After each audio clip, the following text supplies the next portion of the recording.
In a 1908 article, British artist, illustrator and costume designer Pamela Colman Smith shared how she thought paintings should be viewed. Learn from everything, see everything, and above all feel everything. Find eyes within, look for the door into the unknown country. Smith could well have been describing how to use a deck of tarot cards.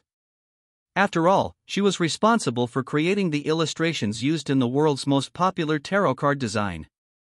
In 1909, Smith and poet and mystic Arthur Waite met through a secret society known as the Hermetic Order of the Golden Dawn. Their mutual belief in spiritualism, rituals, symbolism, and psychic practices led to them to join forces and create a tarot card deck, combining Waite's concepts with Smith's Art Nouveau-style illustrations. Published in 1910, the cards are known today as the Waite-Smith or Rider-Waite-Smith deck. Smith's contribution was largely erased from the title and overshadowed by Rider, the name of the original publisher, until the 1990s, but a new edition published by Taschen, The Tarot of A.E. Waite and P. Colman Smith, The Story of the World's Most Popular Tarot, featuring both a complete deck of the original cards and a series of contextual essays about Smith, Waite, and the deck's creation, delves into the deck's history, importance, and popularity. A tarot deck contains a pack of 78 illustrated cards, each depicting specific symbols and characters, and originated in Italy during the 15th century. The Waite-Smith deck's creation reflects an important cultural junction of the early 20th century, explained the book's editor Johannes Fiebig, whose own relationship with studying tarot began more than 40 years ago. There was a positive sense of personal liberation, of living freely, more artfully, at this time, he said. Yet these uprisings were interrupted by the First and Second World Wars. In the 1970s, there was a resurgence of interest in tarot, and the Waite-Smith deck rose in popularity alongside feminist, anti-war, and international human rights movements, explains Fiebig.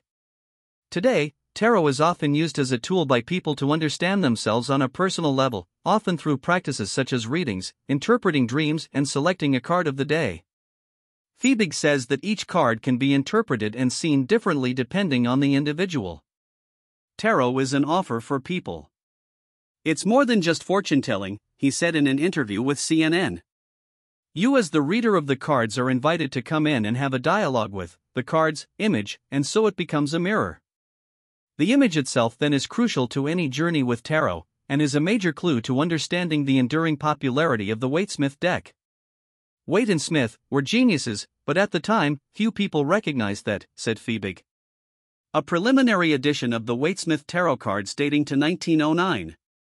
A preliminary edition of the Waite-Smith tarot cards dating to 1909. Courtesy Saskia Janssen/Taschen. Smith's own creativity was influenced by the colorful, international life she led. Born and raised in Manchester, England, she moved with her family to Jamaica as a child, before enrolling in a college in Brooklyn, New York, as a teenager.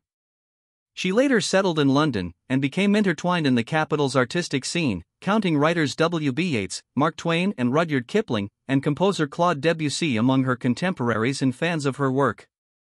Spellbinding photos capture the mermaid divers of South Korea. In an essay about Smith as part of the new book, author Mary Kay Agreer writes that Smith's artistic style, with its bold, vivid colors and intricate details, was influenced by factors including her exposure to Jamaican folktales and Japanese prints, and her involvement in theatrical performances and set design. Greer writes that Waite and Smith likely visited an exhibition of a 15th-century Italian tarot deck at the British Museum in 1907, which inspired them both. Arthur Waite was a poet and mystic. Arthur Waite was a poet and mystic who met Pamela Colman Smith at a secret society. A few years later, the pair began working together on a tarot deck. A Lamy stock photo. The cards, created during the summer months of 1909, depict characters, motifs, and symbols set against backdrops often associated with the English landscape, such as rolling hills and coastlines. The beauty of the illustrations, says Fiebig, is that their contents can be interpreted in myriad ways, with each card representing both a recommendation and a warning. For example, the Hanged Man card is not necessarily something to fear, but can be seen as an opportunity to share, and the star may not only represent light and purity, but also narcissism and rigidity. That is the wisdom of Pamela and Arthur, said Fiebig, referring to the quality of openness or blankness in the illustrations. That openness has meant that the Waite-Smith deck has been reinterpreted numerous times, especially during the last decade, alongside an increasing interest in tarot practice. Creators have made decks with characters reflecting their own often underrepresented communities across race, sexuality, gender, class, disability, and more.